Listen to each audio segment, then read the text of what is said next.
सबसे पहले गायत्री महामंत्र का पारायण करते हैं और फिर आज की कक्षा शुरू करते हैं। ओम भूर्भुवः स्वः तत्सवितुर्वरेण्यं भर्गो देवस्य धीमहि धियो यो नः प्रचोदयात्। सभी साधक भाई बहनों को प्रणाम। आज की हमारी कक्षा का विषय है मनोमय कोश का परिष्करण तथा परिष्कृत मनोमय कोश का विनियोग।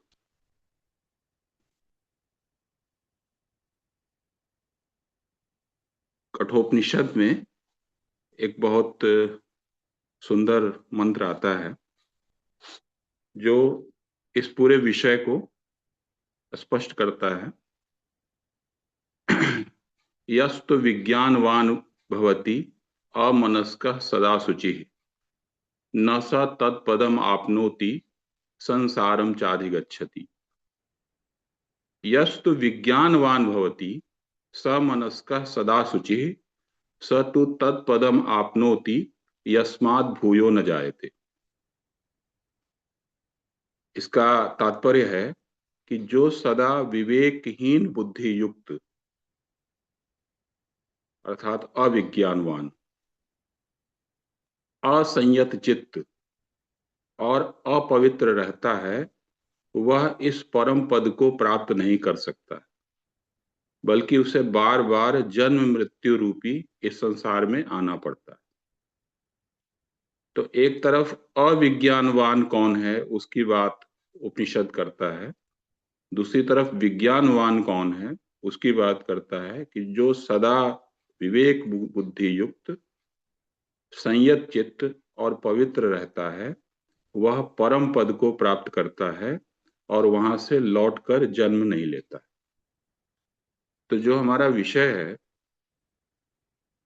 उस विषय में जो मनोमय कोश है, उस मनोमय कोश का जो परिष्करण है और जो विनियोग है, ये दोनों बातें यहाँ स्पष्ट होती है। मनोमय कोश का हम परिष्करण करेंगे तो विज्ञानवान बनेंगे, विज्ञानवान बनेंगे तो जो चिन्ह मिलन है, परम पद की प्राप्ति है, आत्म साक्षात्कार है, भगवान से मिलना है, परमात्मा से मिलना है, जो हमारे जीवन का लक्ष्य है, उसको साध पाएंगे। और अगर नहीं करेंगे तो क्या होगा कि कि संसारम चाधिगच्छति, तो जन्म मृत्यु रूपी इस संसार चक्र में आना पड़ेगा। तो यहाँ पर एक शब्द आया है मनोमय कोश के लिए कि अमनस्कः। अमनस्कः का मतलब है, अमनस्कः का मतलब है असंतुलित।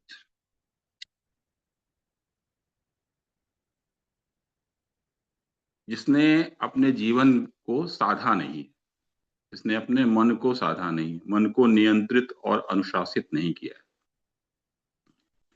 मन जहां ले जाता है वहां चला जाता है। तो ऐसा आदमी जो है वो, उसके पास सांसारिक दृष्टि से कितनी भी बड़ी उपलब्धि हो, बड़ा से बड़ा पद हो, बड़ी से बड़ी प्रतिष्ठा हो, है ना, प्रकांड पंडित हो, फिर भी ऐसा जो व्यक्ति है वो कभी भी परम पद की प्राप्ति नहीं कर सकता, ये यहां पर बताते हैं। और इस संसार में मनुष्य रूपेण मृगाश्चरन्ति, पशुवत जीता रहता है। अच्छा, उसकी बुद्धि अच्छी है, बुद्धि अच्छी है मतलब भौतिक दृष्टि से, सांसारिक दृष्टि से अच्छी है, तो ऐसा व्यक्ति जो होता है वो और ज्यादा खतरनाक हो जाता है।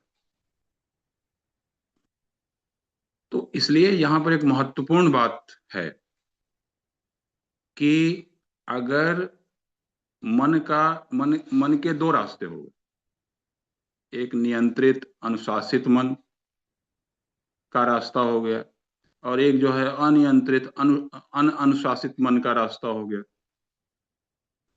तो अगर मन को नियंत्रित और अनुशासित रखना है, परम पद की प्राप्ति करनी है, विज्ञानमयता लानी है, तो क्या करना पड़ेगा? हमारे शास्त्र कहते हैं कि जो श्रेष्ठ लोग बोलते हैं, जो आप्त व्यक्ति हैं, उनके शब्द प्रमाण को मानना पड़ेगा, है ना। इसका मतलब कि जीवन में साधना करनी पड़ेगी, शब्द प्रमाण को मानकर स्वयं आगे बढ़ने के लिए तत्पर रहना पड़ेगा। इसी में मेरा कल्याण है, ये अंदर से मानना पड़ेगा। और हमारे शास्त्र बताते हैं कि आप्त कौन है। न्यायिकों का कथन है कि राग दिवसादपि नान्यथावादी आप्ता, जिसका मन राग द्वेष के अधीन नहीं होता है, जो गलत सलाह नहीं देता है, जिसके सलाह में हमारा कल्याण निहित है, वह आप्त है।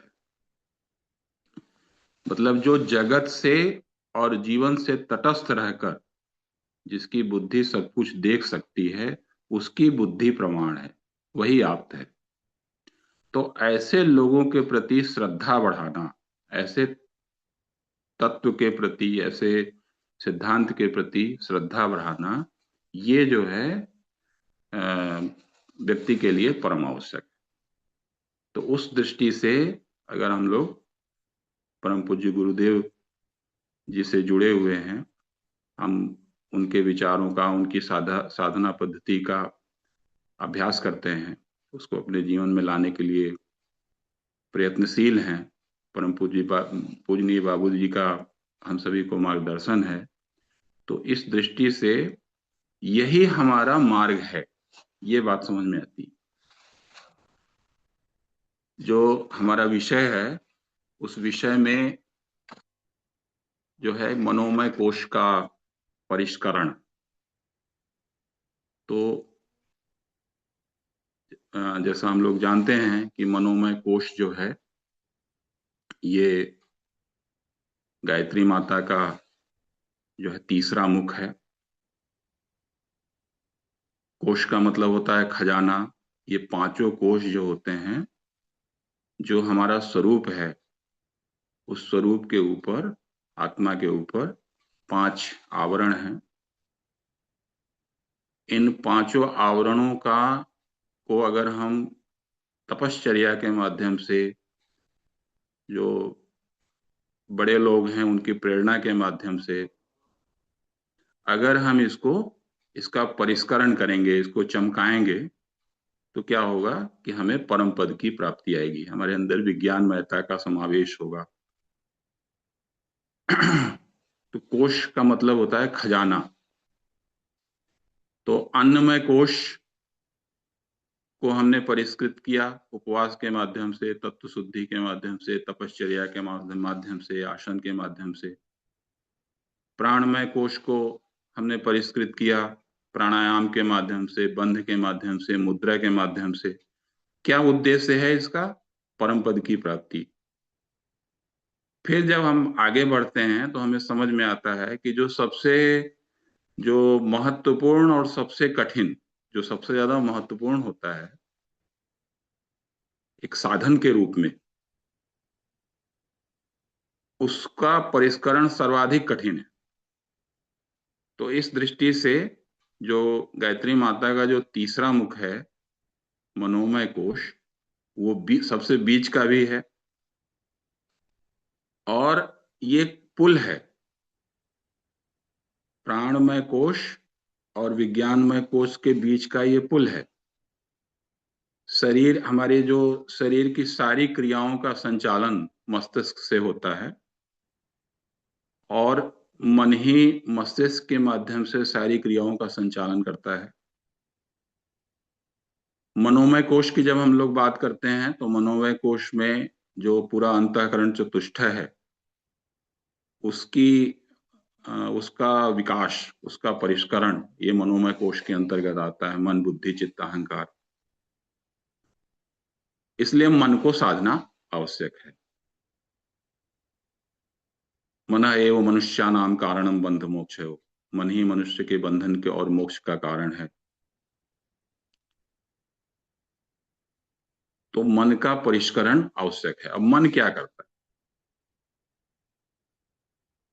तो पूज्य गुरुदेव कहते हैं गायत्री महाविज्ञान में कि मन जो है बड़ा चंचल है और वासनामय है।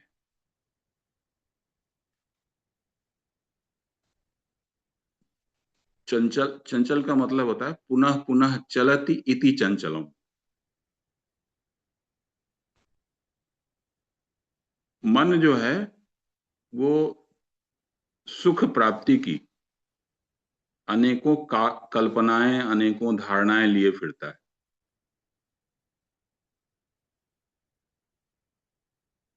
है ना। और उनकी पूर्ति में हमारे प्राणमय कोश के माध्यम से हमें उसकी पूर्ति में लगाए रहता है।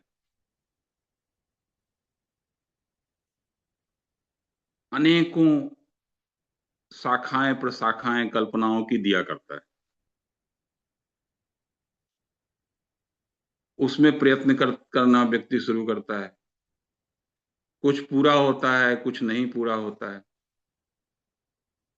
उनका संग निर्माण होता है। ध्यायतो विषयान पुंसः संगस्तेषु उपजायते, संगात संजायते कामः, कामात् क्रोधो विजायते, क्रोधात् भवति सम्मोहः, सम्मोहात् स्मृति विभ्रमः, स्मृति भ्रंशात् बुद्धिनाशो, बुद्धिनाशात् प्रणश्यति। तो ये गति होती है। ध्यायतो विषयान पुंसः संगस्ते, संग निर्माण होता है, संग से काम निर्माण होता है, कामनाएं पैदा होती हैं, कामनाएं तीव्र होती हैं। कामना मतलब चाहिए, कामना तीव्र हुई, चाहिए ही, आग्रह आ जाता है, वासना खड़ी होती है। आग्रह ही वासना है। मुझे अमुक चीज चाहिए ही, हाय राम अमुक चीज अगर मुझे प्राप्त नहीं हुआ तो मेरा क्या होगा। तुलना करता है। मन क्या करता है, भौतिक वस्तुओं में हम पूरे संसार को देखते हैं कि वो एक दूसरे से तुलना करता है। तुलना के कारण क्या है, ईर्ष्या द्वेष उसके अंदर आ जाता है। तो राग द्वेष में हमें मन जो है वो फंसाता है। तो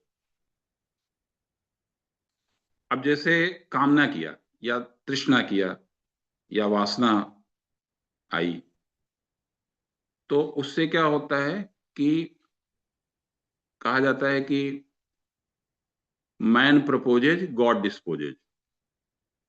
हमारी अनंत इच्छाएं होती हैं, अनंत कामनाएं होती हैं,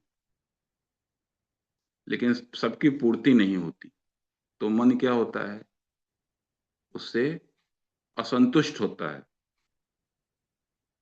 तो जो अभी उपनिषद में आया था ना कि अमनस्कः, तो जो असंतुलित है, जो असंतुष्ट है, जो अतृप्त है ना, जो असंतुलित है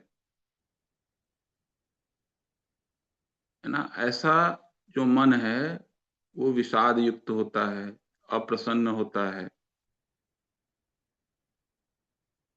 और अप्रसन्नता के कारण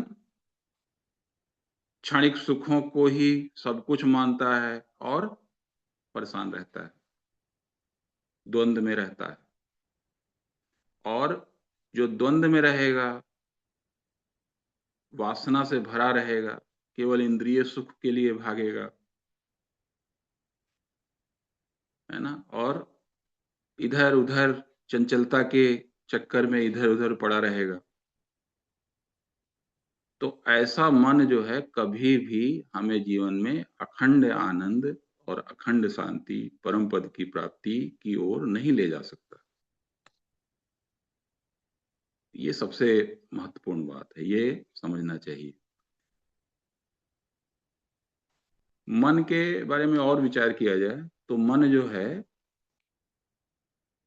भ्रम निर्मिति का साधन है। जो असंतुलित मन है वो जो है सत्य शोधन का साधन नहीं है। ये एकदम अंदर गांठ मार लेनी चाहिए। इसलिए सबसे पहला काम क्या है, कि हमारे जीवन में किस किस तरीके से वासना जो है, मतलब चाहिए ही का जो आग्रह है, वो हमारे जीवन से कैसे हटे, इसके लिए प्रयत्न करना चाहिए।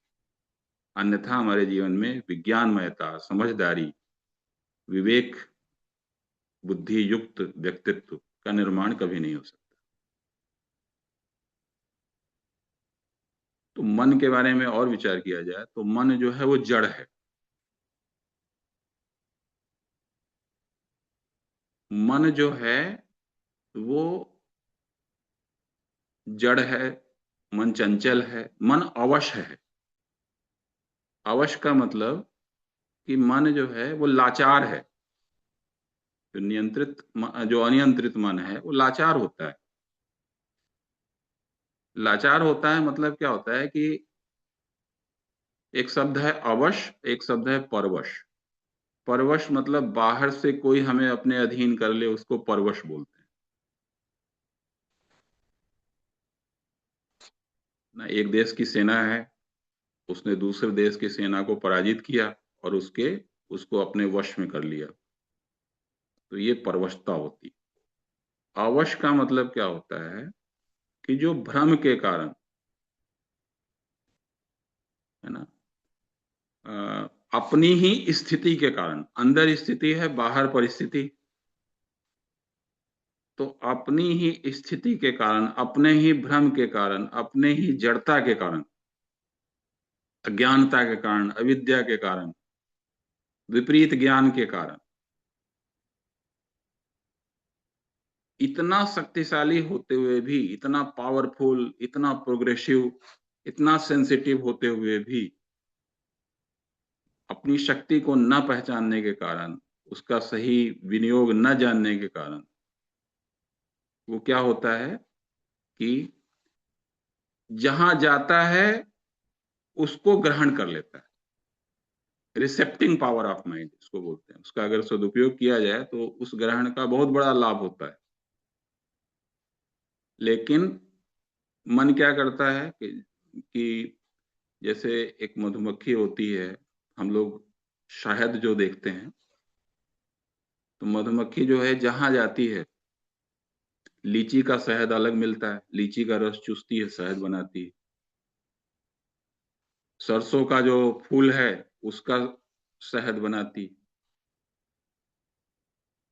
मक्खी जो है वो गंदगी में जाती है, मधुमक्खी की बात नहीं, मतलब अगर मक्खी की बात की जाए, गंदगी में जाती है तो वहां भी रस ग्रहण करती है। तो वैसे ही मन जो है वो जैसी संगति करता है, जहां जाता है वैसा बन जाता है।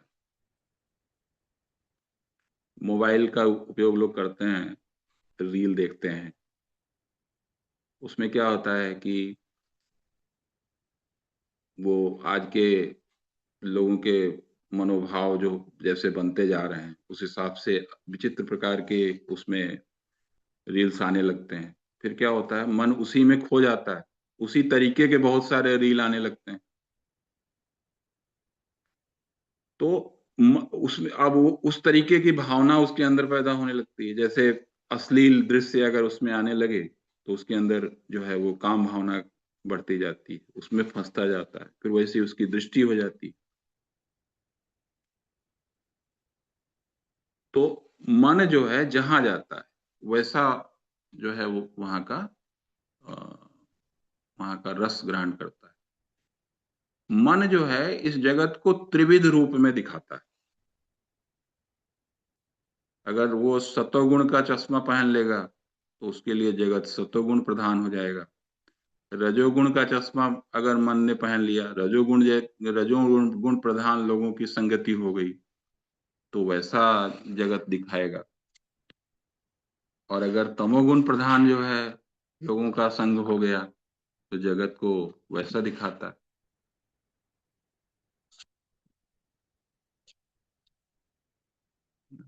तो इसलिए जो मन है, ये एक मन की, मतलब ये बात आ गई कि मन जो है वो अ, अवश्य है। तो फिर एक बात आती है, मन जड़ है। जड़ का मतलब है कि जैसे हम लोग, जैसे कहते हैं ना हमारा शरीर जड़ है, तो हम अपने बचपन की फोटो देखते हैं। हम 5 साल के जब थे तब हमारी फोटो ये है। अब मैं 45 साल का हूं तो मेरी फोटो ये है ना। तो शरीर को अगर देखा जाता है कि शरीर जो है 5 साल का तो छोटा सा था, है ना। उसमें समय के साथ साथ परिणाम हुआ, है ना। और आज शरीर 45 साल का शरीर ये है। एक उस शरीर को न जानने वाला, उस शरीर के साथ न रहने वाला व्यक्ति जो है, वो कहेगा कि ये दोनों अलग अलग हैं, एक ही व्यक्ति की फोटो नहीं है। लेकिन मैं जब दोनों को देखता हूँ, अभी वर्तमान में अपने को शीशे में देखता हूँ और अपने बचपन की फोटो देखता हूँ, तो मैं क्या कहता हूँ कि ये मेरा बचपन का फोटो है ना। इसका मतलब मैं स्थिर हूँ, और जो हमारा शरीर है वो इतने दिन में परिवर्तित हुआ। तो जो जड़ है ना, जो अनित्य है, वो परिवर्तित होता है, और मैं परिवर्तित नहीं हूं। तो जो पंचकोश विवेक है, उसमें एक बहुत बड़ी चीज हमारे जीवन में आती जाती है, उसको कहते हैं आत्ममीमांसा। मैं देह नहीं हूं। देह जो है वो साधन है ना। मैं इंद्रिय नहीं हूं। इंद्रिय जो है हमारा हथियार है।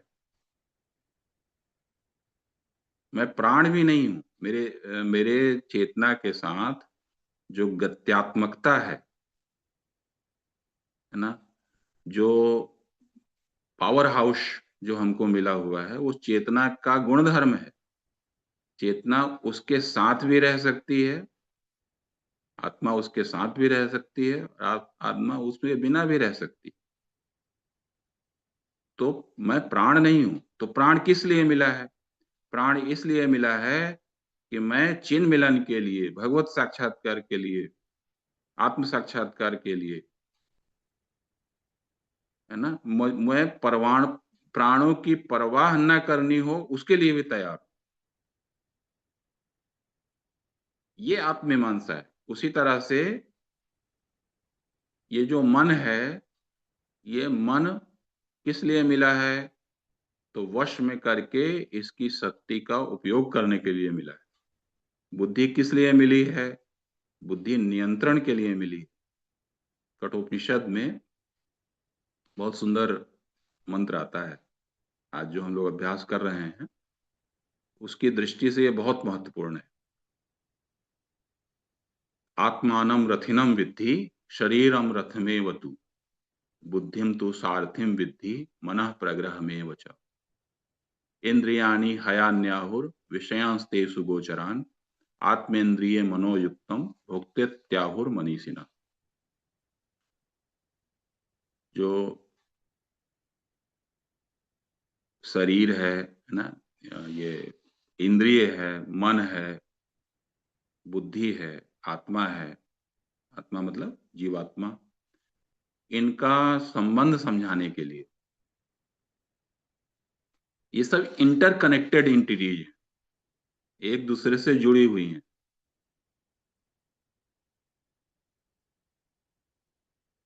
व्यक्तित्व जैसे होता है ना, अलग अलग आवरण है, अलग अलग लेयर है, तो उस पूरे लेयर को एज ए होल देखना चाहिए। जैसे हम लोग होता है ना, अपने बाल को भी ठीक करते हैं, नाखून को भी काटते हैं, मन बुद्धि को भी ठीक करने का प्रयास करते हैं, शरीर स्वस्थ रहे उसका भी प्रयत्न करते हैं। तो उसी तरह से ये सब इन सब का परिष्करण जरूरी। तो यहाँ पर कहते हैं कि जो जीवात्मा है, शरीर जो है वो रथ है।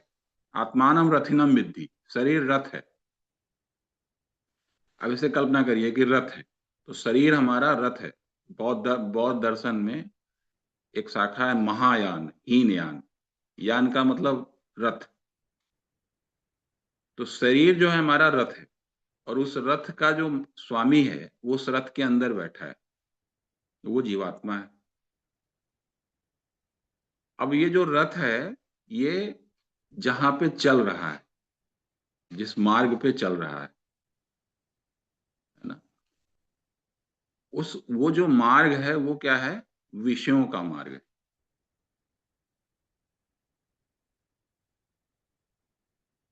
ना। तन्मात्रा,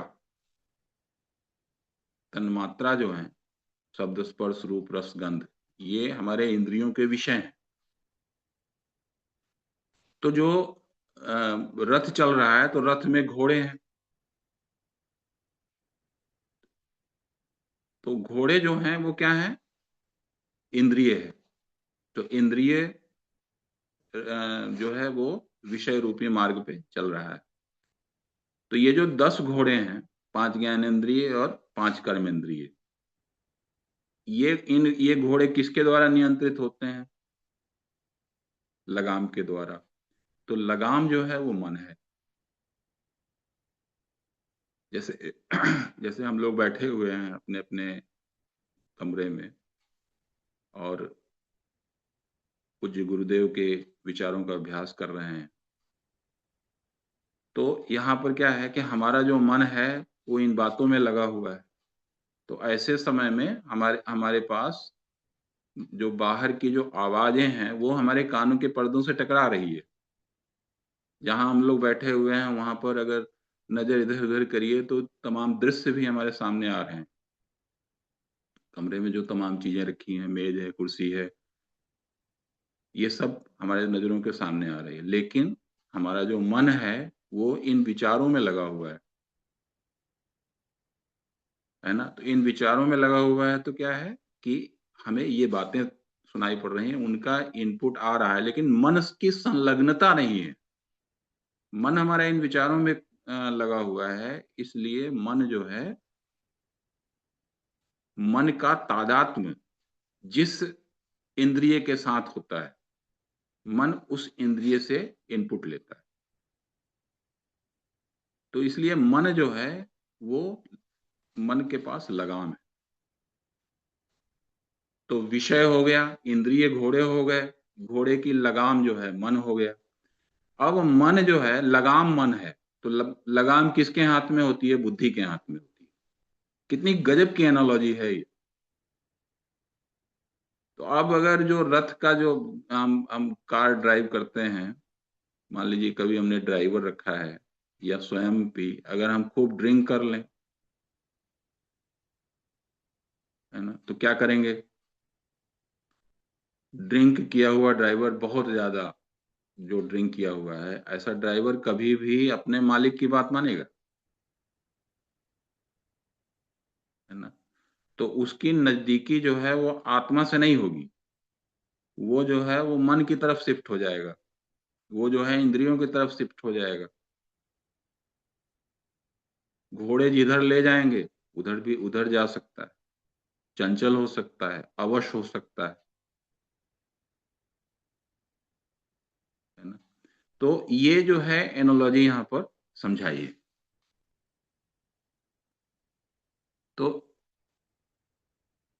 विवेकी पुरुष इंद्रियों को घोड़े समझते हैं और विषयों को उन घोड़ों के संचार करने के मार्ग मानते हैं। शरीर, इंद्रिय और मन के साथ रहने वाला जीवात्मा ही भोक्ता है, ऐसा समझते हैं। अब जीवात्मा यहाँ पर भोक्ता बन जाता है। तो ये जो एनालॉजी है यहाँ पर समझाती है कि अब अगर मन को नियंत्रित कर लिया जाए, तो मन जो है वो इंद्रियों को कंट्रोल करेगा। इंद्रियों को कंट्रोल करेगा तो जो मन है वो सही दिशा में चल पाएगा, आगे बढ़ पाएगा। कहाँ तक बढ़ पाएगा? जहाँ जाना है, हमारा जो गंतव्य है, भगवत प्राप्ति, परमात्मा का साक्षात्कार, वहां पे ले जाएगा। और अगर इसको कंट्रोल नहीं किया गया तो क्या होगा? आगे बताया है, बड़ा सुंदर है मंत्र, कि मंत्र ये 3 4 था। मंत्र 5 है कि यस्तु अविज्ञानवान भवति अयुक्तेन मनसा सदा तस्येन्द्रियाणि अवश्यानि दुष्टास्वा इव सार्थे। मतलब बहुत सुंदर बात, यहाँ पर एक और महत्वपूर्ण बात आती है कि जो अयुक्त मन का है, अयुक्त मन का, भी मन को साधने की बात भी हो रही है, मन के जो गुण धर्म हैं, जो मन की क्षमताएं हैं, उसकी बात हो रही है। यहाँ पर एक और बात आती है मन के लिए कि मन हमेशा युक्त होना चाहिए। युक्त का मतलब हुआ है कि युक्त का मतलब जुड़ा हुआ, जो जुड़ा हुआ है वह मतलब युक्त। अयुक्त का मतलब जो जुड़ा हुआ नहीं है। किससे जुड़ा हुआ? गुरु से जुड़ा हुआ, आप्त जन से जुड़ा हुआ, और सबसे बढ़ के भगवान से जुड़ा हुआ, परमात्मा से जुड़ा हुआ। जुड़ा होने का मतलब है तीन बातें। पहली बात है, उसको कहते हैं तेन त्वमसि। हम कब कैसे जुड़ते हैं कि हमको लगता है मैं उसके कारण हूं। इस संसार में अगर परमात्म तत्व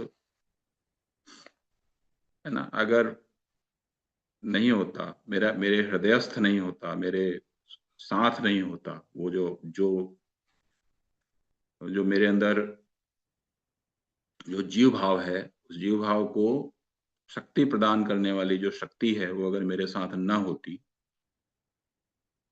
तो मेरे शरीर के अंदर कोई भी क्रिया नहीं हो सकती थी। मैं इस संसार में जो मन को साधने के लिए आया हूं, ये नहीं हो सकता था। तो इसलिए मैं उसके कारण हूं। दूसरी बात कहते हैं कि तस्य त्वमसि। अब यहां पर क्या है, उससे संबंध जोड़ना है। ये सारी बातें ध्यान में भी सहायक हैं। मुझे उससे नाता जोड़ना है, मैं उसका हूं, है ना। तो जो मन को साधने में ये भी है कि जब इस तरीके के विचार आते हैं, जब इस तरीके के विचारों के अनुकूल साधना पद्धति होती है, तो मन सधता है। उसमें ये पतंजलि योग सूत्र में आता है कि अभ्यास वैराग्याभ्याम तन निरोधा। जब अभ्यास होता है तो अपने आप वैराग्य होता है। तो अगर परमात्मा से हम संबंध जोड़ेंगे, परमात्मा के करीब जाएंगे, हर पल, हर क्षण, हर कार्य करते हुए अगर हमारे अंदर ये भाव आएगा, तो अपने आप जो विषय वासना है उससे हम धीरे धीरे मुक्त होते जाएंगे। अभ्यास जब करते हैं, है ना, एक विद्यार्थी है, वो किताब पढ़ रहा है, तो किताब जब पढ़ रहा है तो मोबाइल से तो वैराग्य है ना उसको, नहीं तो मोबाइल में जुटा रहता। बाहर अपने दोस्तों के साथ बहुत से बच्चे ये ऐसे ही फालतू में घुमा करते हैं, तो वो घूमता रहता है, कुछ फिल्म देखने चला जाता है, कुछ इधर उधर घूमता रहता है। उससे तो वैराग्य है उसका। तो जितना हमारे अंदर युक्तता बढ़ेगी, युक्तता मतलब भगवान से जुड़ते जाएंगे। अभी मैंने कहा तेन त्वमसि तस्य त्वमसि। अभी जैसे एक ऐसे समझा जाएगा कि मैं उसका हूं, मैं परमात्मा का हूं, मैं भगवान का हूं। तो ये अपने आप में ये एक गजब का गौरव पैदा करता है। केवल ये विचार जो है वो इतनी ताकत देता है हमें अंदर से। इसको हम मनुष्य गौरव अगर कह दें तो ये मनुष्य, हर मनुष्य के अंदर अगर ये गौरव आ जाए कि भगवान मेरे साथ हैं, भगवान मेरे हृदयस्थ हैं, सर्वस्य चाहम हृदय सन्निविष्टो, तो उससे एक गजब का गौरव निर्माण होता है।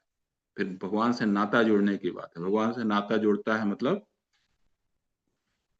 कि अब आप ऐसे सोचिए कि एक जो दिहाड़ी पर, डेली वेजेज पर जो मजदूर काम करता है, एक याचक आता है हमारे यहाँ कुछ मांगने के लिए, भिखमंगा आता है। भिखमंगे को हम सोचते हैं कि जल्दी से इसको कुछ दो जिससे कि ये यहाँ से चला जाए। उसके प्रति हमारे अंदर बहुत अच्छे भाव नहीं होते,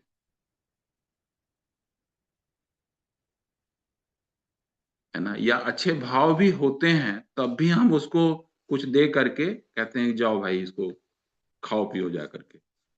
लेकिन अगर वही एक उससे आगे उसकी चेतना का विकास हुआ, एक व्यक्ति ने सोचा कि भाई ठीक है अब हम मांगेंगे नहीं, अब हम दिन भर मजदूरी करेंगे और शाम को दिन भर मजदूरी करने वाला शाम को हक से मांगता है। तो इसका मतलब कि एक याचक से, मंगता भक्ति करने वाले से,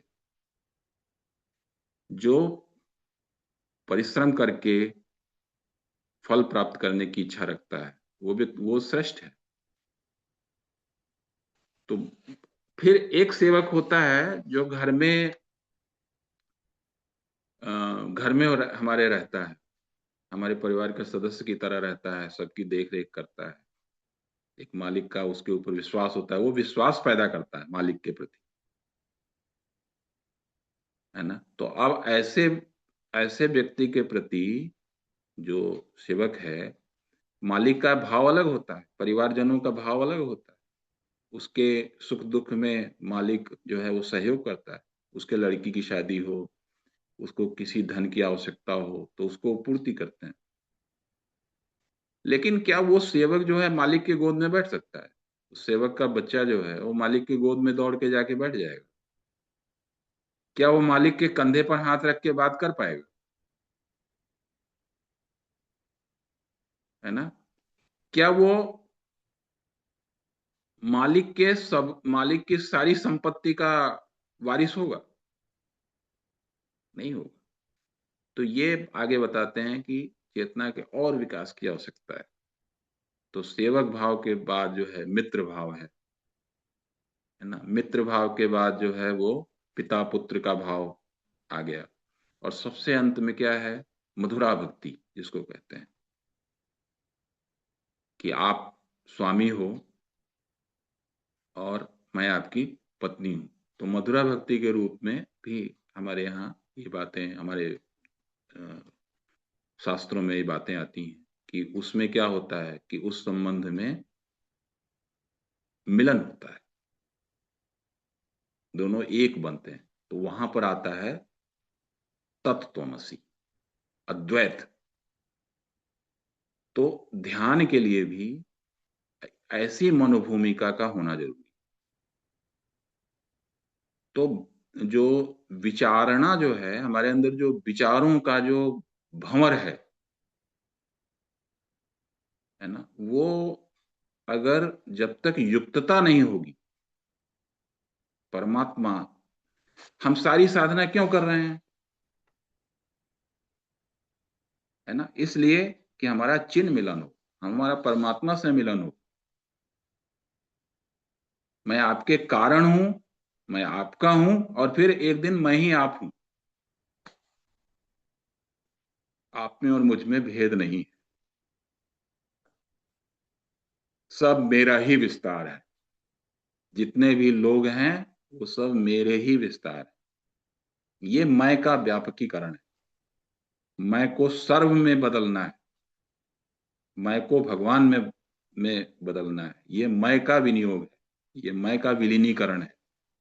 विलीनीकरण कहेंगे या मैं का व्यापकीकरण कहेंगे, जो भी है, जो भी कहना चाहें कह सकते हैं मैं का। तो युक्तता जरूरी है। तो युक्तता से भी मन सधता है, और हमारे जो आगे के जो कोष हैं वहां पर हमारी गति बढ़ती है। श्रद्धा केंद्र जीवन में अगर विकसित करेंगे तो मन पर अपने आप अंकुश लगेगा।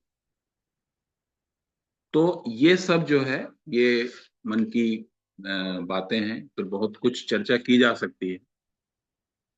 लेकिन इसमें सबसे ज्यादा जो महत्वपूर्ण चीज आ जाती है कि गीता में भगवान जो हैं, अर्जुन भगवान से प्रश्न करता है। अर्जुन कहता है कि एक्चुअली ये वाला जो श्लोक है गीता जी का, ये हम लोग बोलते हैं, चंचलम ही मनः कृष्ण प्रमाथि बलवत दृढ़म तस्याहम निग्रहम मन्ये वायोरिव सदुष्करम। लेकिन इसके पहले वाला जो श्लोक है ना गीता जी का, वो भी हमको ध्यान में रखना चाहिए कि वो है कि योयम योगस्त्वया प्रोक्ता साम्येन मधुसूदन एतस्याहम न पश्यामि चंचलत्वात् स्थितिम स्थिराम। मतलब कि आपने जो ध्यान योग कहा है, गीता जी के 6वें अध्याय का श्लोक है कि आपने जो ध्यान योग कहा है, मन की चंचलता के कारण वह अधिक समय टिक नहीं सकता है, क्योंकि मेरा मन बहुत चंचल है, हठी है, प्रमथन स्वभाव का है, दृढ़ है, मतलब टस से मस नहीं होता जल्दी, है ना। और बलवान है, बहुत ज्यादा पावरफुल है। उसे वश में करना वायु को बांधने के समान। मतलब कि आपने जो ध्यान योग कहा है वो मन की चंचलता के कारण, मन के हठी होने के कारण, मन के दृढ़ होने के कारण, मन के बलवान होने के कारण, है ना, वो ध्यान योग सधता नहीं है। ध्यान करने हम बैठते हैं तो पूरा संसार चलता है। ध्यान का मतलब होता है स्मृति रहित होकर बैठना, लेकिन वो हो नहीं पाता। वासना रहित होकर बैठना, वासना से मुक्त हो नहीं पाता, है ना। इसको बांधने के लिए जो मैंने प्रयत्न किया तो मैंने पाया कि वायु को बांधने जैसा है। तो भगवान जो हैं वो कहते हैं कि अर्जुन, यहीं पर तेरा और मेरा मतभेद है कि असंशयम महाबाहो मनो दुर्निग्रहम चलम अभ्यासेन तु कौन्तेय वैराग्येन च गृह्यते। मतलब तू जिसको चंचल कह रहा है वो चंचल नहीं है, वो चल है ना। चल का मतलब कि अगर तू अभ्यास और वैराग्य को जीवन में लाएगा तो उसकी शक्ति का उपयोग एक दिशा में हो पाएगा, जो लक्ष्य है उस लक्ष्य की दिशा में मन जो है वो ले जा पाएगा। घोड़े हैं, घोड़े तो बहुत शक्तिशाली हैं, सब भगवान के द्वारा बनाए हुए हैं, परमात्मा के द्वारा निर्मित हैं, तो ये सारी चीजें जबरदस्त हैं। बलवान इंद्रिय ग्रामो ग्रामो विद्वान समपि करसति। इंद्रियां बहुत बलवान है, तो उन बलवान इंद्रियों पर जो अभी मैंने कहा था ना, मन जो है वो, मन जो है वो लगाम है ना। मन जो है वो हथियार है, शरीर जो है वो साधन है। तो हथियार जो है, जैसे तलवार का उदाहरण लीजिए ना, तलवार को अगर कोई चलाना जानता है, महाराणा प्रताप जी की तलवार का वजन इतना था ऐसा लोग बताते हैं, वो अभी भी है ऐसा लोग बताते हैं। तो उसको जो है वो शक्तिशाली थे और उसको चलाते थे। तो एक दिशा में अगर उसको चलाया जाएगा तो वो क्या होगा, सारी पापों को, सारे बुराइयों को निकाल फेंकेगा। तो इतनी क्षमता है उसके अंदर। तो मन चंचल नहीं है, पुनः पुनः चलती थी चंचलम। ये उस पर नियंत्रण और के कारण जो है, नियंत्रण न होने के कारण ऐसा है। नियंत्रण होगा तो वो लक्ष्य तक ले जाएगा। उसका निग्रह किया जा सकता है ना। इसलिए तो अभ्यास और वैराग्य कर, अभ्यास योग में निरंतर लगा रहा। फिर जो है यहाँ पे एक और बहुत सुंदर सूत्र आता है, मैं उसको जल्दी से बता देता हूँ। कहते हैं कि उसी के आगे है कि अयति श्रद्धेयोपेतो योगा चलित मानस अप्राप्य योग संसिद्धिम काम गतिम कृष्ण गच्छति कच्चिनो भय विभ्रष्ट छिन्ना भ्रमीव नश्यति अप्रतिष्ठो महाबाहो विमूढ़ो ब्रह्मणापति। मतलब तू किंचित भी अगर प्रयत्न करेगा, और मतलब अर्जुन ये बात भगवान से पूछता है कि जिसका मन पूरा वश नहीं है उसके द्वारा योग्य प्राप्त होना कठिन है। अर्जुन कहता है कि योग से चलित मन के जिस श्रद्धालु अयति को सिद्धि न मिले उसकी क्या गति है। मतलब अगर हमने पूरे जीवन भर मान लीजिए साधना किया, तो अगर पंचकोश की जो साधना है, पंचकोश का जो परिष्करण का प्रयत्न है, उसमें तो सफलता तुरंत मिलती है। बहुत सी सफलता जो है वो जो परिणाम है वो तुरंत दिखने लगता है ना। गीता में भगवान आश्वासन देते हैं कि पार्थ नैवेह नामुत्र विनाशस्तस्य विद्यते नहीं कल्याण कृत कश्चित दुर्गतिम तात गच्छति। मतलब कि अगर तुमने जीवन भर प्रयत्न किया, जितना भी तुमको इस शरीर के की आयु थी उतना प्रयत्न किया, लेकिन फिर भी अगर तुमको भगवत प्राप्ति नहीं हुई, भगवत कृपा से भगवत साक्षात्कार नहीं हुआ, तुम्हारे इतने प्रयत्न के बावजूद भी, तो भी तू निश्चिंत रह। मतलब यहां पर अगर तू प्रयत्न करेगा तो तुझे मिलेगा ही मिलेगा, ये बात बताते हैं। इसलिए तू जो है, जो ध्यान योग का अभ्यास कर रहा है वो करता है, काम करने में लग जा, इससे श्रेष्ठ बात नहीं है, ये बात बताते हैं। पूज्य गुरुदेव जी ने आज की जो देश काल परिस्थिति है उसको ध्यान में रखते हुए उन्होंने हमको जप, ध्यान, त्राटक और तन्मात्रा, ये 4 साधनाएं दी हैं।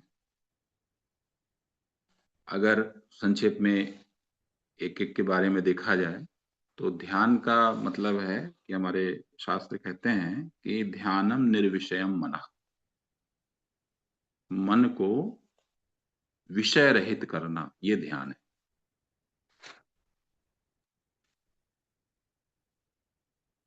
थोड़ा सा इसको अगर तात्विक दृष्टि से देखा जाए तो हमारा 2 प्रकार का मन है।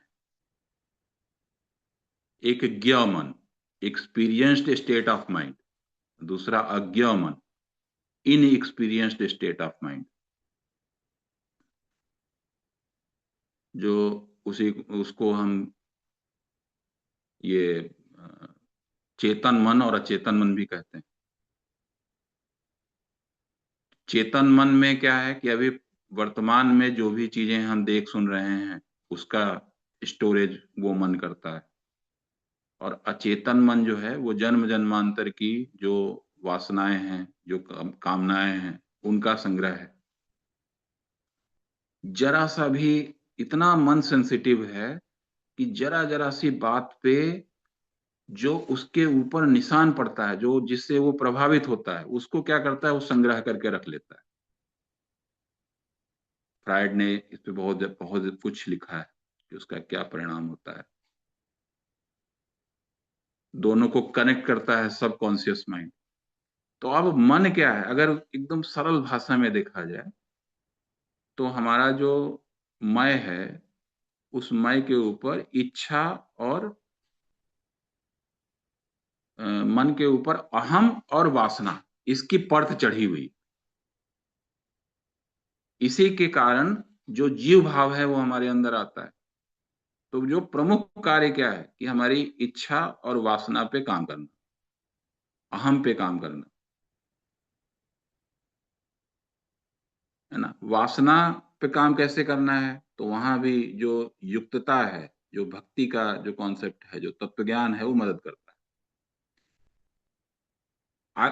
हमें आग्रह छोड़ना है। आग्रह का मतलब कि इस संसार में अगर हम आग्रह रख के रखेंगे तो आग्रह एक ही चीज का रखना है कि मेरे गुरु का कथन क्या है, मुझे भगवान को कैसे पाना है, ये आग्रह रखना है। संसार के जो तमाम जो वस्तुएं हैं, विषय वस्तुएं हैं, उनका आग्रह अगर रखेंगे तो फिर उस वो आग्रह जो है अनेकों दूसरे आग्रहों में फंसाता जाएगा। तो मन क्या करता है कि मन जो है वो स्मृति को संजो के रखता है। जन बचपन की, आप बचपन में चाचा जी ने किसी के, मान लीजिए किसी रिश्तेदार ने कुछ खराब व्यवहार कर दिया था, तो उनका नाम आज भी सुनिए तो आग लग जाती है आदमी को। अच्छा, उन्हीं स्मृतियों के कारण हमारी गति होती है, हमारी क्रियाशीलता होती है, विषय वासनाओं में हम फंसते चले जाते हैं। तो जब हम ध्यान करते हैं तो ध्यान में क्या होता है कि ध्यान में इसी का अभ्यास करना होता है कि इन चीजों से मुक्त कैसे होया जाए, स्मृति से मुक्त होने का प्रयत्न। केवल मैं के साथ, शुरुआत में केवल मैं के साथ रहने का जो प्रयत्न है, उस पर जो अहम और वासना से मुक्त होने का जो प्रयत्न है, वो ध्यान है। मन को निर्विषयी करना। तो इस अभ्यास में जो है, वो जो ध्यान के जो 5 चरण हैं, जिसकी अभी मैंने चर्चा की है, इसलिए उसके जो टेक्निकल शब्दावली है उस पर मैं नहीं जाता हूं। तो वो जो है सहायक होता है। जब देखिए, इष्ट जो है, हमारा इष्ट जो भी है, उसके बारे में जब हमारे अंदर प्रेम आएगा, श्रद्धा केंद्र बढ़ेगा, तो अपने अपने व्यस्त दिनचर्या से हमको समय निकाल करके अगर उस इष्ट के पास हम बैठेंगे, उसके चित्र के पास बैठेंगे, उसके चित्र को देखेंगे, उसकी मूर्ति को देखेंगे, उसके बारे में चिंतन करेंगे, तो क्या होगा कि हमारा मन जो है वो धीरे धीरे हमारे आज्ञा चक्र जो है वहां पे उसका असर होगा, जो उसका प्रभाव होगा, और हमारे उसके कारण हमारे विचारों पे भी प्रभाव होगा। उसके कारण हमारा जो हार्मोनल सिस्टम है उस पर भी प्रभाव होगा, पूरे व्यक्तित्व पे उसका प्रभाव होगा, एक एक कोशिकाओं में उसका प्रभाव होता है ना। और एक बात और यहाँ पर ध्यान में आ रही है कि जैसे मन है हमारा, तो दो तरीके का मन है। एक को कहते हैं अ, सक्रिय और क्रियाशील मन। एक को कहते हैं क्रिया रहित और अ, सक्रिय और सजग मन एक है, और दूसरा है निष्क्रिय और सजग मन। तो एक प्रश्न यहां पैदा होता है कि जब हम ध्यान करते हैं, ध्यान एक ऐसी चीज है जो हर क्षण होनी चाहिए। केवल हम भगवान के पास 10 मिनट बैठे हैं, आधे घंटे बैठे हैं और हम ध्यान कर रहे हैं, तो धीरे धीरे अभ्यास जब करते हैं तो वो भी सधने लगता है, लेकिन उसका परिणाम पूरे जीवन पे होना चाहिए। तो जब मान लीजिए कि हम किसी का आधे घंटे का ध्यान का अभ्यास है, आधे घंटे ध्यान करता है, और वो व्यक्ति जब वहां से उठता है, फिर संसार में उसकी जो इंद्रियां बहिर्मुखी स्वभाव होने की वजह से उसकी इंद्रियां जो हैं वो चारों ओर अपने विषयों में फंसती जाती हैं, और वहां से जो उसके प्रभाव में आती जाती। तो इसके लिए शास्त्रकारों ने एक उपाय बताया। उन्होंने कहा कि मन के दो भाग हैं, एक क्रियाशील और सजग मन, और दूसरा है क्रिया रहित और सजग मन। तो जो क्रिया रहित और सजग मन है ना, वो वासना उठाता है बाहर से। जैसे एक व्यक्ति जो है दिन भर कोई ना कोई काम कर रहा है, तो उसका और काम मन लगा के कर रहा है, तो क्या होता है कि वो व्यक्ति जो है, वो उसका मन वहां से वासना नहीं उठाता। जैसे अ, जैसे एक एक कोई कोई व्यक्ति है जो घर में चुपचाप बैठा है, तो बैठा है तो उस समय क्या हो गया कि सजग है लेकिन क्रिया रहित है, तो उसका मन क्या होता है, तमाम स्मृतियों में खो जाता है, वहां से वासना उठाता है, और उसके द्वारा उसके व्यक्तित्व पर प्रभाव पड़ता है। पता चला किसी घर के सदस्य से के बारे में कुछ सोचने लगा, उसके बारे में उसको अंदर परेशानी हुई, तो फिर बाद में उससे लड़ाई झगड़ा करने लगता है, प्रभाव पड़ता है उसके ऊपर। तो इसलिए हमारे शास्त्रकारों ने कहा है कि ध्यान के बाद भी आपकी ऐसी स्थिति होनी चाहिए कि आप जो है, जो क्रिया रहित और सजग मन है, उसका संबंध, दूसरा जो मन है कि सक्रिय और सजग मन, ये वासना नहीं उठाता। तो ध्यान के बाद भी जब हम उठते हैं तो अपने अपने जो क्रियाशील और सजग मन से अगर हम क्रिया रहित और सजग मन का संबंध तोड़ दें तो मन संसार में फिरेगा और फिर भी वो वासना नहीं उठाएगा। तो ये ध्यान की एक बहुत बड़ी चीज है। इसमें भी भक्ति का कॉन्सेप्ट मदद करता है कि जहां भी हम देखते हैं, जो भी चीज देखते हैं, वो सब भगवान का ही अंश है ना। तो वहां पर क्या होता है कि जो भोग वृत्ति है, उस भोग वृत्ति वहां से खत्म हो जाती है, क्योंकि सब भगवान ही है। जो अन्न है, अन्न आप ग्रहण कर रहे हैं, वो भी भगवान ही है। तो अन्न के प्रति भोग वृत्ति नहीं रहेगी, वो प्रसाद वृत्ति हो जाएगी वहां पर। तो जब इस तरीके का मनोभाव, भावना हमारे अंदर विकसित होता है, तो ऐसे विकास से क्या होता है कि हर पल तस्मात् सर्वेषु कालेषु माम अनुस्मर युद्ध च, हर पल उनका जाप होता रहता है। तो ध्यान के बाद जाप है। जाप का मतलब, और जाप और ध्यान साथ में होता है। एक मन जो है वो जाप करता है, दूसरा मन ध्यान करता है ना। तीसरी बात है कि अगर कहते हैं कि अगर ये नहीं सध रहे हों, है ना, तो आप क्रिया जो पद्धति है ना, कि आप जो मैकेनिकली अगर कुछ करना है तो वो भी करो, तो उससे भी मन जो पर प्रभाव पड़ेगा और मन धीरे धीरे एकाग्र होने लगेगा। उसको कहा है त्राटक, है ना। आप त्राटक का मतलब है कि जो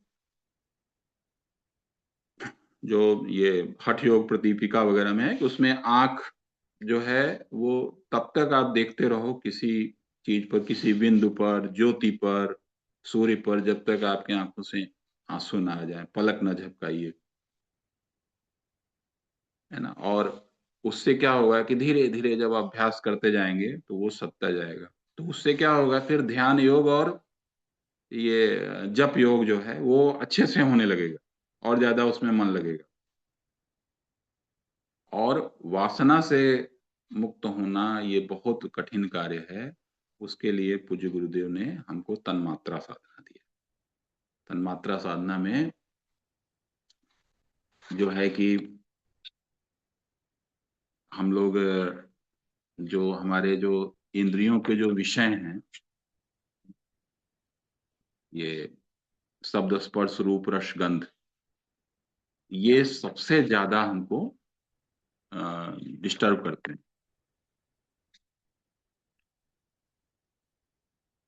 है ना। हमको तमाम इधर उधर विषय वासनाओं में ही फंसाए रहते हैं, और उसका परिणाम क्या होता है कि अ, बुद्धिनाशात प्रणस्ति, बुद्धिनाश होता है। और हम जो है वो अ, शरीर में रहते हुए भी, सारी क्षमताओं के होते हुए भी उनका उपयोग नहीं कर पाते।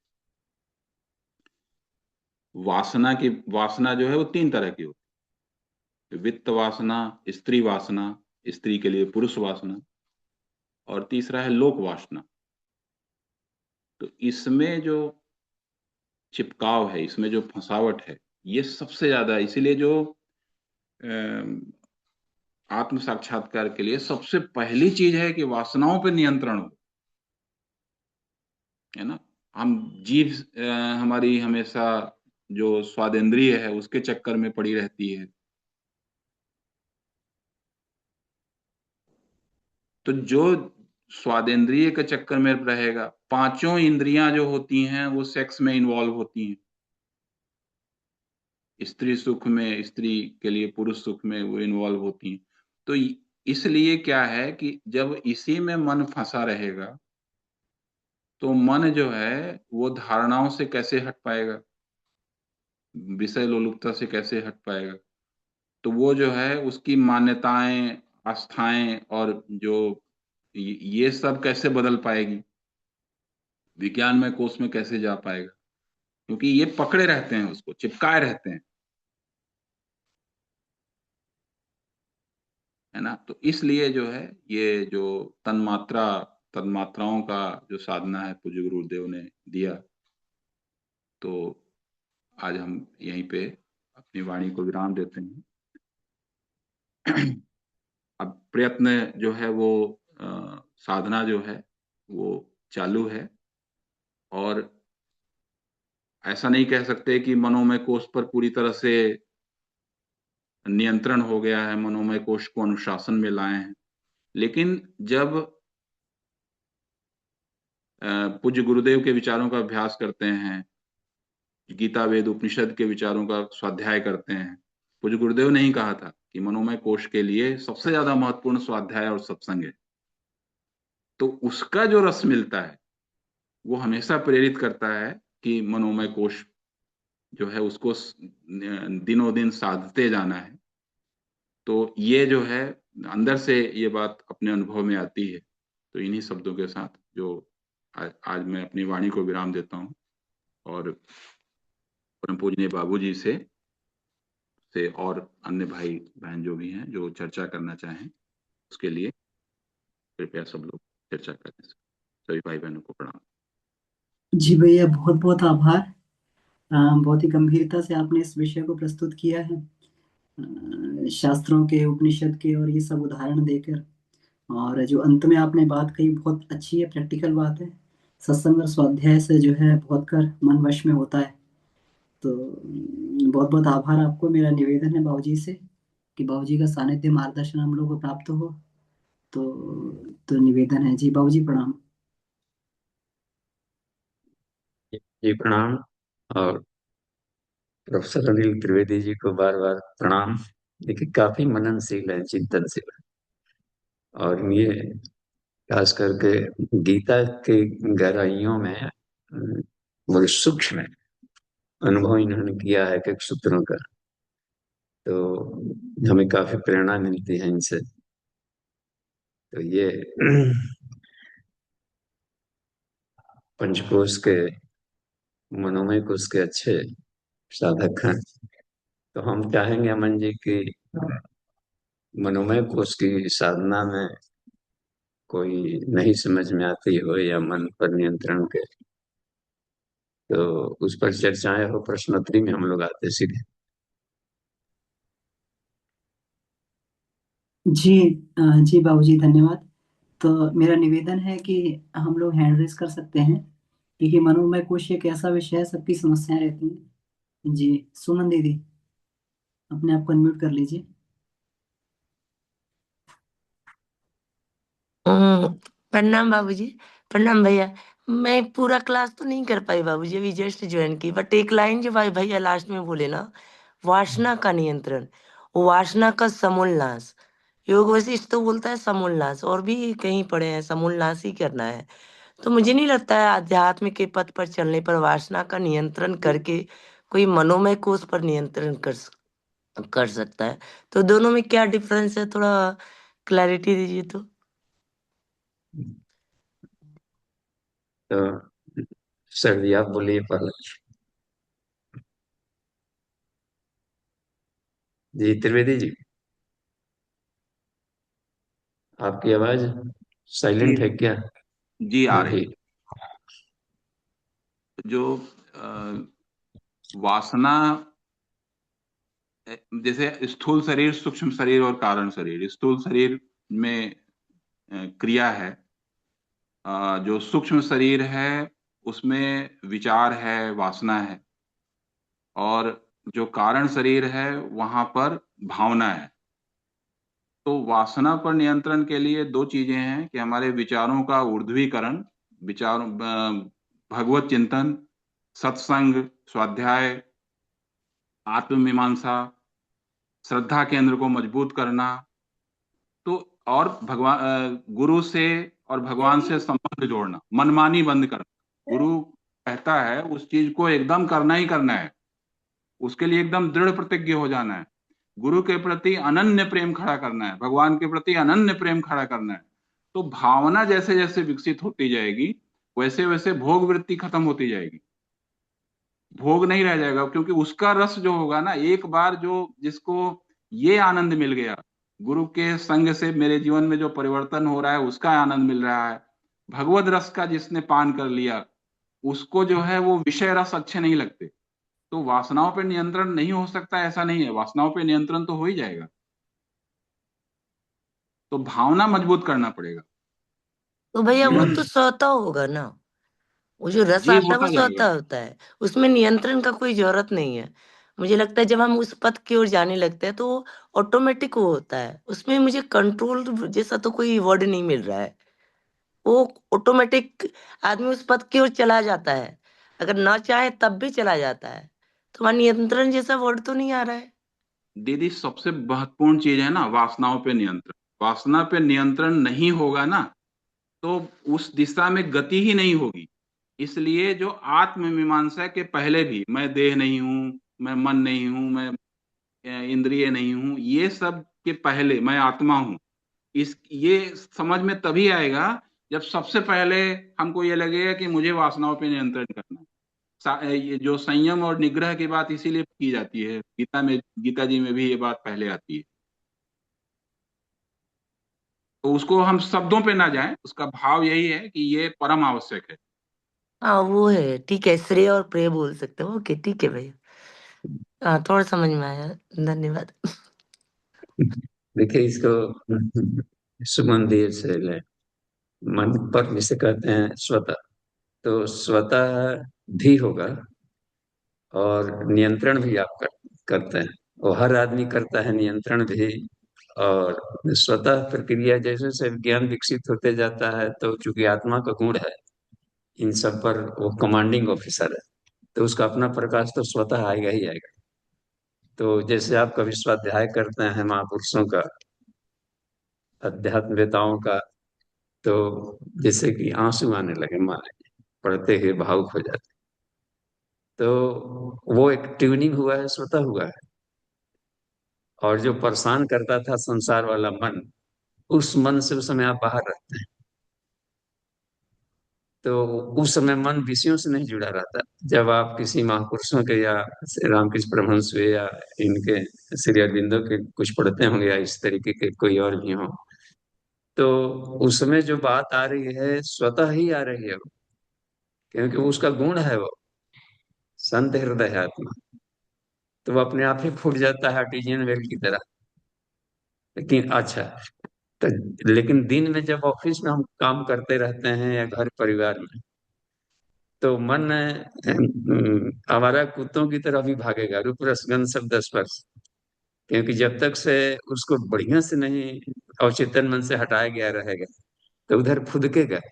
फिर भी ज्ञानी आदमी समझदार उस समय अपने को रोकता है, समझा लेता है कैसा, कि क्या तुम ऐसा व्यवहार करोगे तो कैसा लगेगा, उन लोगों के लिए भले शोभा देगा। तो उसी को नियंत्रण कहता है।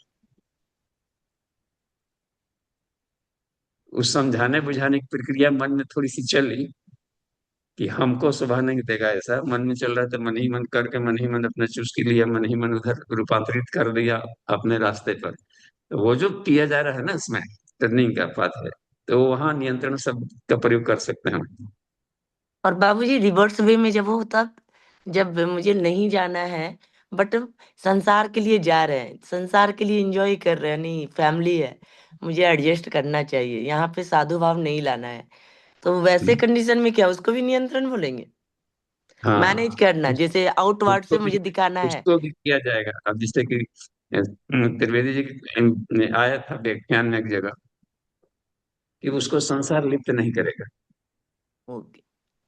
न कर्म लिप्ते न रही, है ना, उसमें तेन त्यक्ते न भुंजिता के भाव से यदि चल रहे मार्ग, उसको स्थित प्रज्ञ कहा जाता है। तो उस अवस्था में कर्म में इतनी ताकत नहीं है संसार के, कोई भी कर्म आत्मा को लिप्त कर दे। तो कठोपनिषद में ये आई की बात है। चलिए ठीक है, धन्यवाद। ठीक है, धन्यवाद। प्रणाम बाबूजी। प्रणाम भैया। नमस्ते। नेक्स्ट देखते हैं। जी नेक्स्ट ये प्रश्न है वीरेंद्र प्रसाद यादव जी का। भाई साहब प्रणाम, बहुत अच्छा प्रस्तुति, धन्यवाद। अ, क्या शील और सजग मन में सजगता को कैसे और प्रभावशाली बनाया जाए। शील और सजग मन में सजगता को और कैसे प्रभावशाली बनाया जाए। जी, त्रिवेदी जी से है प्रश्न। दीदी जो अभी प्रश्न कर रही थी बाबूजी, उसमें एक बात ध्यान में नहीं, आ रही है, वो हाँ ये ये, इसी से संबंधित है जी ठीक है। कि जैसे हमको बहुत तेज बहुत तेज धूप है, गर्मी का मौसम है, या ठंड का भी बहुत तेज ठंड का मौसम है। अगर मान लीजिए हमको कहीं 5 किलोमीटर 10 किलोमीटर जाना ना, और पहले जमाने की कल्पना करिए कि लोग पैदल अपनी गठरी अपना पाथे लेकर के चल पड़ते थे। तो वो लोग क्या है कि मान लीजिए कि गर्मी से बहुत ज्यादा परेशान हो गए, तो एक ठंडे एक पेड़ के नीचे बैठ गए, थोड़ा सा कुछ खा पी लिया, थोड़ा देर आराम आराम कर लिया। लेकिन उनके दिमाग में केवल एक चीज चलता है कि मुझे वहां पहुंचना है किसी भी तरीके से। तो वो जो है वो पेट भर लिया, थोड़ा सा आराम कर लिया, फिर ऊर्जा एकत्र करके फिर आगे बढ़ गए, फिर थक गए, फिर रुक गए। तो जब हमारा लक्ष्य क्लियर हो, सबसे बड़ी चीज है कि अगर किसी के अंदर भगवान से मिलने की उत्कंठा है, परमात्मा से मिलने की उत्कंठा है, और उसके लिए वो वैचारिक रूप से एकदम स्पष्ट है कि इससे श्रेष्ठ बात कुछ नहीं हो सकती, परम पद की प्राप्ति के लिए मुझे मानव जो शरीर मिला है।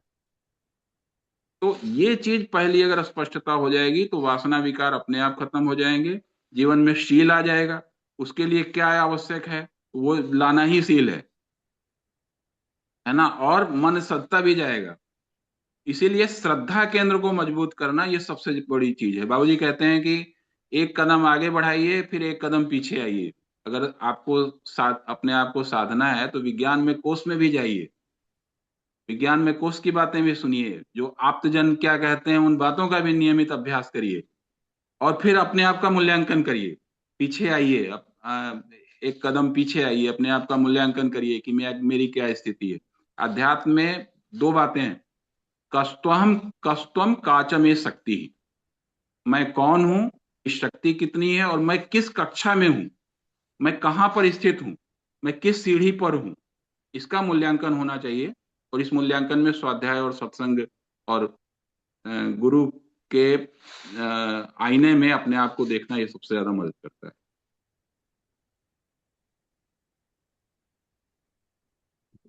ये आचार्य वीरेंद्र जी क्या है, जी ये जो प्रश्न, जी, इनका हाँ, प्रश्न है, शील और हम्म, सजग मन में, शील लिखा हुआ है इन्होंने, शील और सजग मन में सजगता को कैसे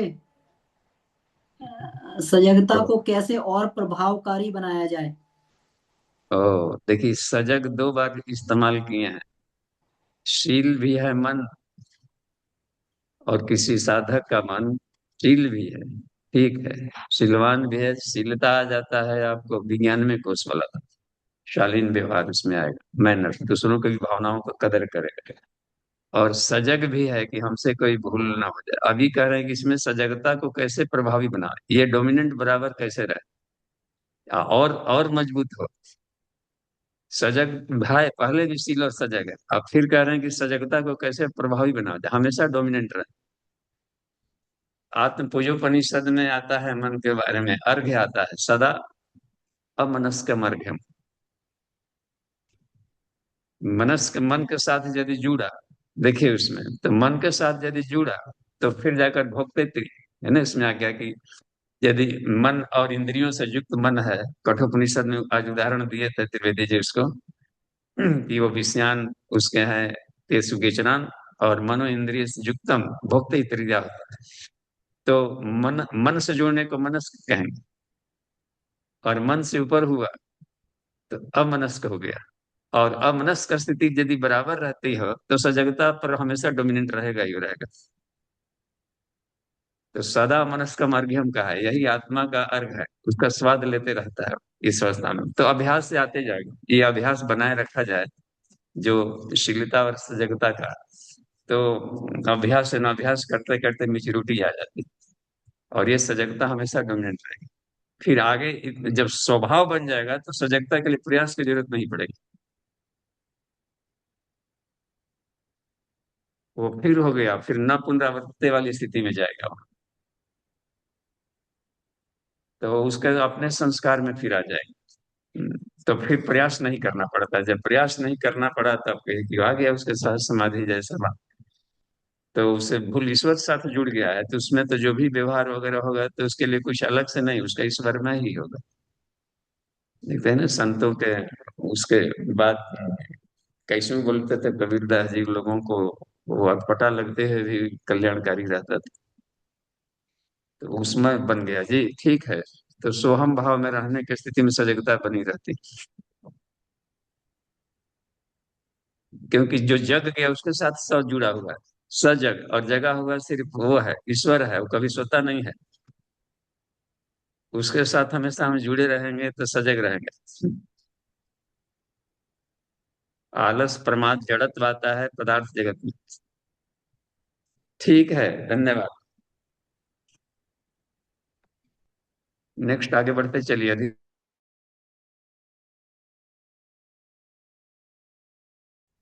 अमन जी,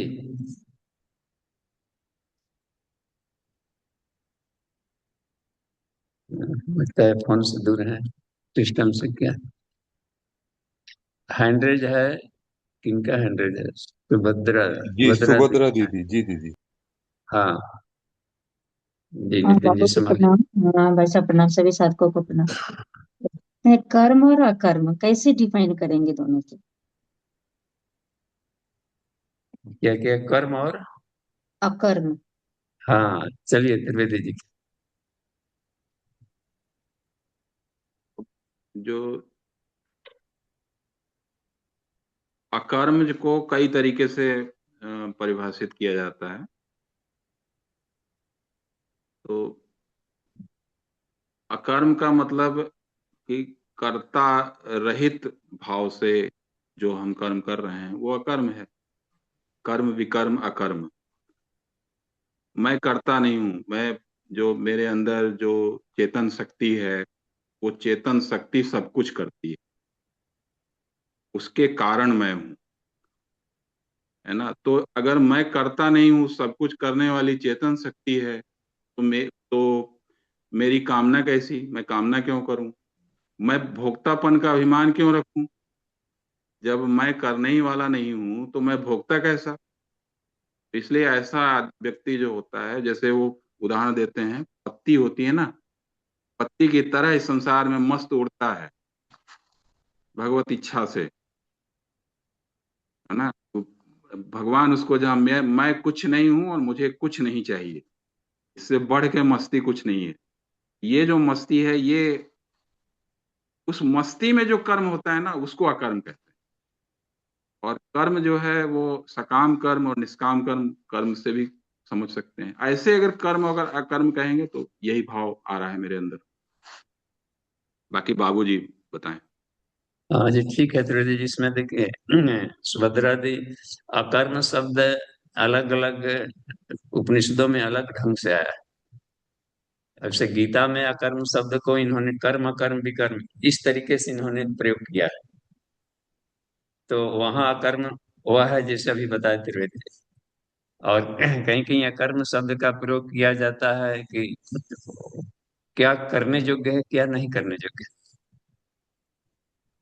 तो जो करने योग्य है, क्योंकि हमेशा तो कुछ न कुछ आदमी करेगा ही करेगा, तो जिन क्रियाकलापों से शरीर मन आत्मा का तेज बढ़ता है उसको कर्म लिया। और जिससे शरीर मन आत्मा का तेज नष्ट होता है उसको अकर्तृत्व लिया। इसे नहीं करना चाहिए, इसे बचना चाहिए। तो ये हम अपने दैनिक व्यवहार में ले, ठीक है। और जब करना ही करना है तब उसको दो तरीके कृष्ण ने लिया यहाँ पर अलग तरीके से, कि चूंकि हम खाए बिना रह नहीं सकते, बोले बिना रह नहीं सकते, क्रियाकलाप पलक झपकाना सिस्टम सब संसार का कर रहे हैं। तो बच्चों को पढ़ाना लिखाना ड्यूटी, बिजनेस व्यापार रोजगार कृषि, तो ये सारा कर्म जो हमारा अपना है आनंदी, तो उसको तो करना ही करना। लेकिन यदि और निष्काम भाव से यदि किया जाए भी कहा जाए तो वो हमें बंधनों में नहीं डाले। बस ईश्वर का काम समझ के किया जाए, पूरी प्रतिभा झोंक दिया जाए और श्रेष्ठता पूर्वक किया जाए, कुशलता पूर्वक। तो कहा कि वो अकर्म के श्रेणी में आएगा। वहां अकर्म लिया है जो बंधन में न डाले, तो अकर्म में कर्म देखें, वही वास्तविक कर्म है। उस भाव से, उस मेंटल स्टेट में ले जाना। तो आपके पूछने का अब जो है, जिससे कि ये कर्म कर्म कर दिया गया, तो इसको कुकर्म भी कहीं कहीं कह दिया जाता है, जो अकर्म शब्द है। तो अकर्मण्यता को कभी कभी लोग गाली के रूप में भी बोलते हैं, अकर्मण्य हो गया है, तो फिर उस समय हाँ, क्या तो होता है? उसमें, हाँ जी, देखिए उसमें आता है ना, कर्मण्य अधिकार, हाँ, कर्मण्येवाधिकार अस्ते अस्तु माँ फलेषु कदाचन, माँ कर्म फल हेतु माते संगो अस्तु अकर्मण्य। तो यहाँ अकर्मण्य, अकर्मण्यता आ गया कि तुम ऐसा नहीं कि कर्म का अधिकार है, फल की आशा न करना, तो सारा काम धाम छोड़ करके मत बैठ जाना आलसी की तरह। तो ये अकर्मण्यता ना आए। तो हमें करना ही करना है, कौन खाना देगा? हाँ, अब साधु बन गए, चलिए छोड़ छाड़िए, तो तुम, तो अब पेट भरने के लिए कौन दूसरा, आपका ठेका कौन लेगा? तो हर कोई को अपने आत्मावलंबन स्वावलंबन बने रहना है। तो इसीलिए ऋषि लोग भी कृषि करते थे, ऋषि लोग भी जहाँ रहते थे फल फूल लगाए रहते थे, गार्डनिंग अपना रहता था, उसके फलों से अपना फलाहारी बनते रहते थे, दूसरे पर अवलंबित नहीं रहे, करना ही करना है। तो वो अकर्मण्यता नहीं आनी चाहिए। तो उसके लिए इन्होंने शब्द लगाया कि तू ईश्वर का काम समझ करके कर्तव्य बोध से कर। ठीक है, धन्यवाद। नेक्स्ट देखते हैं। व्यवहारिक जीवन में इसको इसी तरह से अप्लाई करना है ना?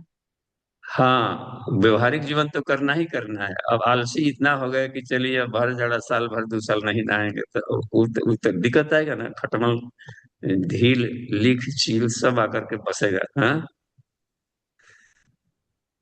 तो वो तो जी खोजते प्रणाम चलता है। बाबू जी। हाँ, धन्यवाद। आलसियों के लिए तो जो अपना ड्यूटी है, बच्चे उत्पन्न कर देते, पढ़ाएगा लिखाएगा कौन? तो उसमें आलसपन ना आवे। और अपने पढ़ लिख करके नहीं कर रहे हैं तो और खराब है, क्योंकि दूसरे लोग उसी का नकल करेंगे, तो इंजन खराब तो और खराब। तो इसलिए पढ़ा लिखा आदमी समझदार है कि नहीं, आदमी संत आदमी और करता है, वो रात दिन करता है, क्योंकि चुपके से लोग उसका नकल कर लेते हैं, ना करेगा।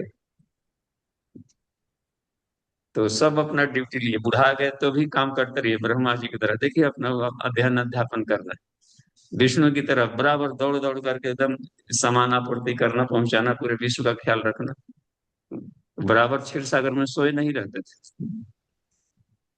तो वो अपना हो गया अपना टाइम से। शिव जी भी हैं तो थोड़े केवल एक जगह धुनी रमाया बैठे, धुनी रमाया बैठे कि उधर भी जाकर देखना, और वहां की भी व्यवस्था, यहाँ की व्यवस्था, वहां पहुंचो जहाँ कोई नहीं पहुंचता। स्मशान में तो अंतिम यात्रा है, तो वहां भी जाकर के देखें कि वहां पर क्या दिक्कत हो रही, उनका बढ़िया से डिस्पोजल हो रहा है कि नहीं, देखते हैं स्मशान घाट पर कहीं वहां पर क्या हो रहा है, वेद मंत्र हो रहा है कि नहीं, क्या, हर चीज को देखना है। अंतिम यात्रा से लेकर शुरुआत में, बच्चे पैदा करने के पहले देखे तब करना। गणेश को तो हर कोई सक्रिय रहा है। जी। जी प्रणाम बाबू जी। Thank you. आलसी आदमी के लिए पुरस्कार में दुत्कार शब्द मिलता है। जी, ठीक है। नेक्स्ट, आगे बढ़ते चले। जी, बाबूजी, इंद्रजीत भैया। बाबूजी प्रणाम। सभी जी, साधकों को प्रणाम। प्रणाम। बाबूजी, आध्यात्मिक होने की परिभाषा क्या है? आध्यात्मिक होने की परिभाषा माने दूसरों के साथ वह व्यवहार ना करें जो हमें अपने लिए पसंद नहीं। आदमी दूसरों का भी केयर रखता है, केवल अपने में नहीं मगन रहता, और साथ ही साथ में शरीर का भी ख्याल रखेगा और आत्मा को भी, दोनों को बढ़ाएगा। बहिरंग को भी सुव्यवस्थित रखेगा और अंतरंग को भी परिष्कृत रखेगा। जो दोनों को साथ लेकर चलता है वो आध्यात्मिक है। जो चरित्र चिंतन व्यवहार तीनों को संवारता है वो आध्यात्मिक है। तीनों की जरूरत है कि नहीं, एक भी कमजोर रहा तो दिक्कत आएगी। जी। हाँ, पूजा पाठ से नहीं लेना देना कि कौन कितना घंटा किया, ईश्वर ये देखेंगे कि आदमी चलते फिरते सोचता क्या है, इसका खुद का चरित्र कैसा है, और समाज से कैसे, क्या इसका व्यवहार है, इसका मैनर्स क्या है। तो वो ये बात अगर बनती है।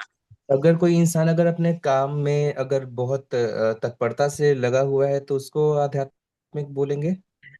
हाँ, नहीं, केवल काम नहीं लगा हुआ है, उस हालत में आध्यात्मिक नहीं कहलाएगा, क्योंकि संसार शून्य है, वहां पर जाकर वो फेल हो जाएगा, और संसार को अधिक इंपॉर्टेंस दे रहा था।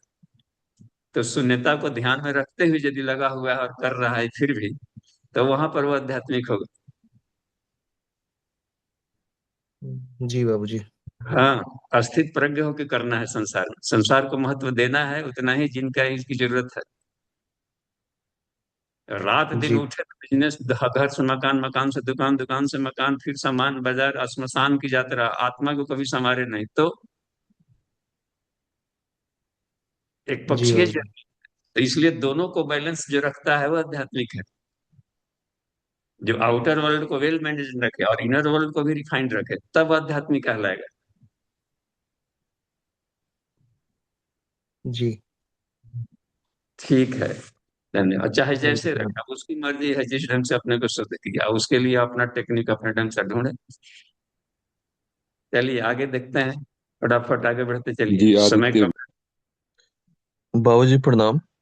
जी प्रणाम। बाबूजी मेरा दो प्रश्न है। एक प्रश्न है कि मैं अविद्या को मतलब कि पदार्थ और जो संसार है उसमें किए गए कार्य को अविद्या समझता हूँ। क्या ये सही है? एक प्रश्न तो ये है। दूसरा प्रश्न है कि बाबूजी जब भी पदार्थ जगत के कार्य में लिप्त होते हैं तो अनासक्त भाव से लिप्त होते हैं, लेकिन कितनी बार उसमें आसक्ति आती है? तो मेरा ये अनुभव कहता है कि जब जब हम अति विश्वास में आते हैं तो हम आसक्त होते हैं। फिर हम और चिंतन किए कि अति विश्वास में जाने पे क्यों आसक्त होते हैं, तो मुझे लगता है कि तन्मात्राएं सिद्ध नहीं है इसलिए होता है, इसलिए उसमें लिप्ति होती है। तो थोड़ा बाबूजी आप आपसे चाहते हैं कि लिप्ति का मुख्य कारण क्या है, मतलब मेरे लिप्ति का। हाँ, आपका ठीक है। वो पॉइंट पकड़ना कि यहाँ पर हम स्लिप कर जाते हैं इसमें, इसका मतलब है कि अभी ग्रिप थोड़ा ये थी, लेकिन काफी हद तक मजबूत हुई है, ताकि आप उसी भाव से कूदते हैं उसमें। बाद में देखते हैं कि वो हम पर भारी पड़ गया, तो उस समय उसके अवगुणों को ध्यान करना चाहिए। वितर्क बांधने प्रतिपक्ष भावना, तो फिर वहां पर आ जाएगी बात। तो ये अभ्यास, योग का अभ्यास उस तरीके से बैलेंस रखने के लिए कर लिया जाता है। और अविद्या जिसको सुनते हैं तो इसको भी अविद्या के रूप में लिया गया है, अज्ञानता को भी कहीं कहीं लिया गया है। लेकिन जो विद्यांश अविद्यांश है कि इसमें कि हम पदार्थ जगत को भी महत्व रखें, क्योंकि इन्हीं पांच कोशों के द्वारा आत्मा को साक्षात्कार किया गया है। तब पदार्थ जगत माध्यम बन जाता है जब आत्मा के विकास में, तब वह दोनों को साथ लेकर चलने की बात कही है। नहीं तो एक अंधेरे में जाएगा। संलिप्तता की बात नहीं कही है वहां। दोनों को जाने, अपरा और परा दोनों को समझे। तो जड़ शब्द का प्रयोग नहीं करके अविद्या शब्द का प्रयोग कर दिया। बाबूजी समझने का मतलब यही है ना कि आप उसमें लिप्त रहिए लेकिन अनासक्त भाव से रहिए। हाँ, उतने नहीं, मान लीजिए कि भोजन स्वादिष्ट लगा, सुस्वादु बन गया है और मन पसंद आ गया, तो इतना ना कि ठूस ले, ओवर डाइट खा ले कि फिर 4 5 दिन तबीयत खराब हो जाए, ये संलिप्तता कहलाएगी। ठीक है बाबूजी। हाँ, गंगा में तो नहाना ही नहाना। अब बीच से भंवर में मत चलिए कि हे गंगा मैया आ गए आपकी गोद में, तो फिर उदाहरण भाई वहां भी सीकड़ बांधे रहता है कि कहीं भावुक लोग मत आ जाए। ठीक है। चाशनी का आनंद लेना है आदित्य जी, लेकिन वैसी मक्खियों की तरह जो कि बीचों बीच नहीं कूदती है, किनारे से चटती है और जब चाहे उड़ जाती है। जी धन्यवाद। नेक्स्ट। ठीक है बाबूजी। हाँ। बाबूजी प्रणाम। चौहान जी बंगलौर से। प्रणाम। जी प्रणाम। बाबूजी प्रश्न प्रश्न थोड़ा लंबा होने वाला है। क्या है कि जब मनुष्य शरीर धारण करता है, बच्चे के रूप में आता है, अबोध होता है, तो उसमें जो है सब चीजें नियंत्रित रहती हैं, सब कुछ होता है। और धीरे धीरे सांसारिकता के चलते जो है चीजें बदलती जाती हैं। तो जैसे कि मन की बात आई, मन भटकता है, इंद्रियां जो है असंयमित हो जाती हैं। तो ये सब मतलब ईश्वर ने उस तरीके से क्यों कर दिया? मतलब इस तरीके से अगर ऐसा रहता, सब कुछ ठीक रहता, संसार बढ़िया चलता, सब कुछ ठीक होता, तो वो ऐसा क्यों किया गया है? अच्छा ठीक है, यानी बाधा दौड़ मत रखा जाए खेल में, केवल रखा जाए सरपट फिसलने वाला। ठीक है, ये भी प्रश्न है, कल ले लेंगे। अगला देख लेते हैं सुशील जी का क्या है। 3 प्रश्न है, केवल सुन लिया जाए, कल इसका समाधान होगा। बाबूजी प्रणाम। क्या ये नास्तिक जो वो अध्यात्म की नहीं हो सकता? हाँ, नास्तिक गुरुदेव की भाषा में नास्तिकता की परिभाषा अलग है। उन्हें कहा कि नास्तिक वह नहीं, सिर्फ सब किया है। नास्तिक सिर्फ वह नहीं जो ईश्वर को नहीं मानता। नास्तिक वह भी है जिसको अपने पर विश्वास नहीं। जितने भी साइंटिस्ट हुए हैं। चर्चा होगी, कल समय भाग रहा है। मिश्र जी का हम प्रणाम। देख लेते हैं क्या प्रश्न है। प्रणाम बाबूजी। जी प्रणाम। बाबूजी मेरा प्रश्न ये है कि क्या मृत्यु मतलब निश्चित है बाबूजी? मृत्यु का दिन निश्चित है बाबूजी, कि इसको जो बना बढ़ाया घटाया जाए? व्यक्ति इसको उद्देश्य से बढ़ाया बनाता है। घटाया जाए। हाँ, डेस्टिनेशन उसका मिल गया तो उसको रिसाइकलिंग में ले जाता है, तो जिसका है उसको इसकी जानकारी है। एक कुशल अभी कल परसों मिला था न्यूज में, कहीं पर एक अच्छे उधर दक्षिण के कोई चिकित्सक थे, 55 वर्ष के आयु में, जो कि खुद निरोग के बेहतरीन सर्जन, उनका हार्ट फेल कर गया। तो इसका मतलब है शरीर पर किसी और का भी नियंत्रण है। वो अच्छे लोगों को इकट्ठा करके कहीं और ले जा रहा होगा डिप्रेशन में कहीं, उसका शरीर है, जब चाहे अपना सिस्टम बदले ले जाए। तो यहाँ पर यह ईसावास्यम इदम सर्वम, वो देखिए कि केवल अपना ही कमांड नहीं इस बॉडी पर, एक और भी है फोर्थ अंपायर जो कि समूचा को कमांड करते रहता है। ठीक है, धन्यवाद। मृत्यु को बढ़ा भी सकता है, बहुत लोग मृत्युजीवी हो गए हैं। अश्वत्थामा बलि व्यासो है ना, हनुमान से विभीषण। अब देखिए जुड़ करके ईश्वर के साथ जुड़ करके अब शिक्षाजीवी बन गए, चिरंजीवी बन गए। तो इसलिए बात बनती है कि हमारी क्रियाकलाप हमारे अगली यात्रा तय करता है, ये भी सही है। लेकिन ये इसके होने के बावजूद भी ये ईश्वर की संपत्ति। ठीक है, शांति पाठ आज कर लिया जाए। और त्रिवेदी जी को फिर से एक बार आभार, सभी साधकों को। तो शांति पाठ आप करेंगे त्रिवेदी जी। सभी साधकों को प्रणाम। ओम शांति शांति शांति। प्रणाम।